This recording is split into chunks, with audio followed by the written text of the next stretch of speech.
सह्याद्री प्रतिष्ठाननं मला वाटतं 2011 पासून हा पालखी सोहळा चालू केला. आता ह्या पालखी सोहळ्याचा 15वा वर्ष. खरं तर आजच्या या पालखी सोहळ्यानिमित्त आपल्याला आज दुग्ध शर्करा योग लाभलेला आहे. आज आपल्या ह्याच शिवजन्मभूमीमध्ये असलेला आमचा किल्ले नारायणगड, याच नारायणगडाच्या पायथ्याशी असलेलं आमचं छोटंसं एक हिवरे गाव, आणि ह्या छोट्याशा हिवरे गावामध्ये 50 ते 60 कुटुंब असलेला आमचा एक सातपुडा मळा.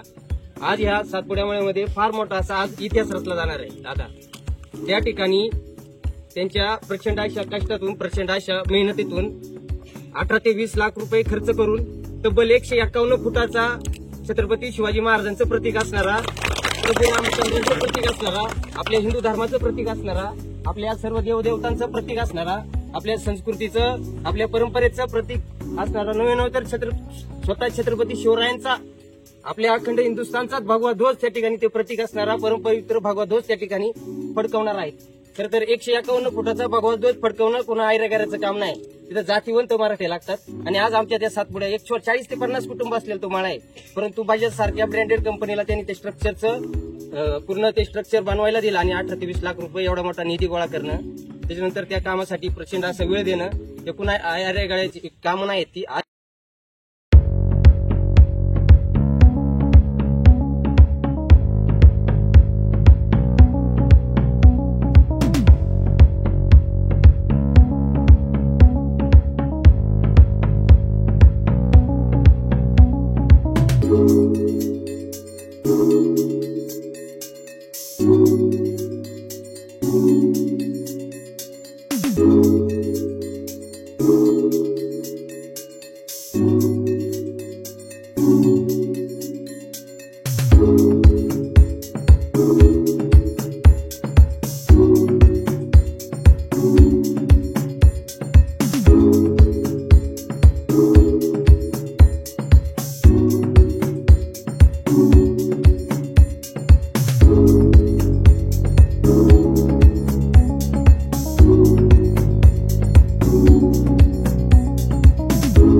आणि या वयात जर त्यांना असा भगवा ध्वज फडकत त्यांना दिसला ना, पुढच्या काळात ते हिंदुत्ववादी दिसवाना.